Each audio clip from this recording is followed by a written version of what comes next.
انا انزلناہ فی لیلۃ مبارکۃ انا کنا منذرین فیہا یفرق کل امر حکیم امرا من عندنا انا کنا مرسلین. وہ ہمارے پاس سے وہ فیصلے جو ہیں وہ صادر ہو کر اور حوالے کر دیے جاتے ہیں. گویا کہ آپ جیسے کہتے ہیں آرڈر ایشو ہو گئے آپ کے تبادلے کے یا آپ کی ترقی کا جو حکم ہے ایشو ہو گیا.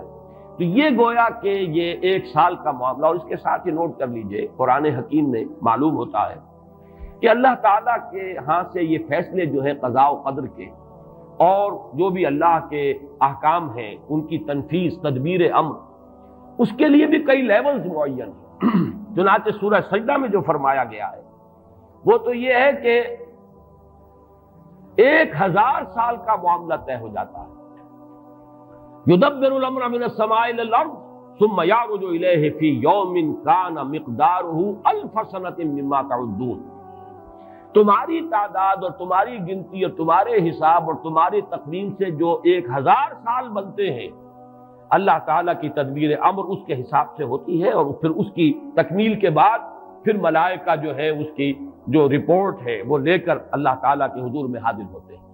یہ کہا جا سکتا ہے کہ جیسے ہم یہ سمجھتے ہیں کہ 7 آسمان ہیں, ان 7 آسمانوں کے ساتھ اللہ تعالیٰ کا یہ جو تدبیر امر کا معاملہ ہے کہ جو سمائے دنیا ہے اس پر وہ سالانہ ایشو ہو رہے ہوں احکام قضاء و قدر کے, اور وہی ہے کہ جو پھر اس سال کے دوران ان کی تنفیذ ہو جاتی ہے. اور اگر اس سے آگے 100 برس کی کوئی پلاننگ ہے تو وہ دوسرے کہیں آسمان پر ہو, اور اس سے اوپر اگر کوئی 1000 برس کی پلاننگ ہے تو وہ اس سے کہیں اوپر کے آسمان پر ہو, اور اگر اس سے اوپر 10,000 برس کی کوئی پلاننگ ہے تو اس سے اوپر کے آسمان پر ہو. یہ سارے معاملات ممکن ہیں. یہ عالم امر کی وہ باتیں ہیں جن کو صحیح طور پر سمجھنا ہم صرف اشارات کے حوالے سے کوئی دھندلا سا تصور قائم کر سکتے ہیں کہ قرآن ایک طرف یہ بھی کہہ رہا ہے یدبر الامر من السماء الى الارض ثم يعرج الیہ فی یوم کان مقدارہ 1000 سنۃ مما تعدون. سورہ معارج میں یہ بھی ہے تعرج الملائکۃ والروح الیہ فیہا, اس میں فی یوم کان مقدارہ 50,000 سنۃ, 50,000 برس کا بھی ایک دن ہے اللہ کا. تو ہو سکتا ہے کہ ان تمام مختلف درجہ بدرجہ جو تدبیر امر کے فیصلے اللہ کی طرف سے حکمت الہی اور علم الہی سے جن چیزوں کا کہ ایشو ہو رہا ہو, جس کے کہ احکام صادر ہو رہے ہو, وہ بھی درجہ بدرجہ ہو. اور یہ جو ہے سمائے دنیا پر یہ ایک سالانہ جو ہے نظم اس کا قائم ہو, اور اس کے حوالے سے فرشتوں کو جو اس دنیا کے فرشتے ہیں جو یہاں پر تنفیذ امر کی جو خدمت ہے اس پر مامور ہیں ان کے حوالے کر دیے جاتے ہیں. تو ایک رائے تو میں نے عرض کی کہ قدر سے مراد تقدیر, کہ یہ رات جو ہے تقدیر الامور کی رات ہے. تمام جو امور ہیں ان کے مقادیر, ان کی تعیین, ان کے بارے میں اللہ تعالیٰ کے احکام جو ہے ان کا ایشو ہو جانا. ایک رائے یہ ہے کہ یہ قدر سے مراد ہے قدر و منزلت, اونچا رتبہ, علو شان, منزلہ اور شرف. اب اس کی تائید ہوتی ہے, معلوم ایسا ہوتا ہے کہ یہ دونوں باتیں تو بیک وقت جو ہے مراد ہیں. اسی لیے میں نے کہا یہ دونوں اقوال بہت مشہور بھی ہیں, اور میرے نزدیک یہ دونوں ہی اس میں یہ ذو معنیین لفظ کے طور پر یہاں استعمال ہوا, یہ دونوں ہی مراد ہیں. یہ رات خود اپنی جگہ پر بھی بجائے خود, جسے ہم کہتے ہیں بجائے خود بھی بہت قدر و منزلت کی رات ہے, اور اس شب میں 1 سال کے معاملات جو ہیں وہ فرشتوں کے حوالے کر دیے جاتے ہیں. اس اعتبار سے اس کو کہا گیا لیلہ مبارکہ, انا انزلناہ فی لیلۃ مبارکہ. یہ خود مبارک ہے, اس کے اندر برکتیں ہیں, اس کے اندر عظمت ہے, اس کی اپنی شان بلند ہے, علو مرتبت کی حامل ہے یہ رات.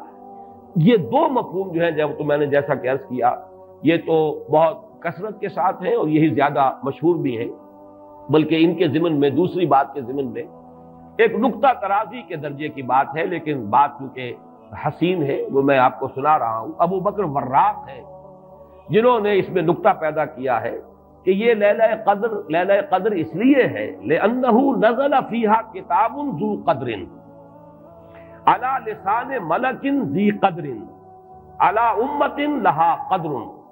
یہ 3 انہوں نے قدر جمع کیے ہیں کہ یہ اس لیے اس کو لیلۃ القدر کہا گیا کہ ایک طرف تو یہ کہ اس میں وہ کتاب نازل ہوئی جو بڑی قدر و منزلت والی کتاب ہے, ثانیاً وہ اس فرشتے کی زبانی نازل ہوئی کہ جو بہت قدر و منزلت کا ذی قوت عند ذی العرش مکین مطاع ثم امین. پھر اس امت کے لیے اس کی تنزیل ہو رہی ہے جس کی بڑی قدر و منزلت ہے اللہ کے ہاں. اور شاید اسی وجہ سے وہ کہتے ہیں جناب وراق کہ شاید اسی وجہ سے لفظ قدر جو ہے اس سورہ مبارکہ میں 3 مرتبہ آیا ہے. انا انزلناہ فی لیلۃ القدر وما ادراک ما لیلۃ القدر لیلۃ القدر خیر من الف شہر. لیکن جیسا کہ میں نے عرض کیا ہے یہ بس ایک نقطے کے حد تک ہے، ایک دلچسپ نقطہ ہے، میں نے اس کا تذکرہ کر دیا ہے. ایک تیسرا مفہوم جو شاذ ہے جو لیا گیا قدر سے کہ قدر کا ایک مفہوم ہے تنگی کا بھی، جیسے کہ سورۃ الفجر میں ہم پڑھ چکے ہیں فَأَمَّا الْإِنسَانُ إِذَا مَا ابْتَلَاهُ رَبُّهُ فَأَكْرَمَهُ وَنَعَّمَهُ فَيَقُولُ رَبِّي أَكْرَمَنِ وَأَمَّا إِذَا مَا ابْتَلَاهُ فَقَدَرَ عَلَيْهِ رِزْقَهُ فَيَقُولُ رَبِّي أَهَانَنِ. انسان کا معاملہ عجیب ہے کہ جب اس کا رب اس کا امتحان لیتا ہے، اسے آزماتا ہے، نعمتیں دے کر، عزت دے کر، تو کہتا میرے رب نے مجھے عزت دے دی. اور جب اس کا رب اس کو آزماتا ہے اس پر رزق کو تنگ کر کے، تو وہ کہتا میرے رب نے مجھے ذلیل کر دیا. تو یہاں پر جو تنگی کا مفہوم ہے قدر میں، تو ایک مفہوم یہ لیا گیا ہے کہ یہ لیلۃ القدر لیلۃ الضیق ہے، اور یہ اس لیے کہ اس زمین پر اتنی کثرت سے، اتنی کثیر تعداد میں فرشتے نازل ہوتے ہیں کہ تنگی پیدا ہو جاتی ہے. اب ظاہر بات ہے کہ یہ اس عالم ارواح کے ساتھ مناسبت رکھنے والے لوگ جن کی اپنی روحیں جو ہیں وہ اس درجے لطیف ہوں کہ کچھ مناسبت ان کو پیدا ہو گئی ہو، صرف ان کا ایک ادراک ہو سکتا ہے. باقی یہ کہ جہاں تک لفظ کا تعلق ہے اس میں اس کی گنجائش موجود ہے. تو لیلۃ القدر کے 3 مفہوم ہوئے، جن میں سے 2 جو ہے پہلے وہ تو باہم جمع بھی ہو سکتے ہیں، ذو معنیین لفظ کی حیثیت سے اس کا استعمال ہو سکتا ہے.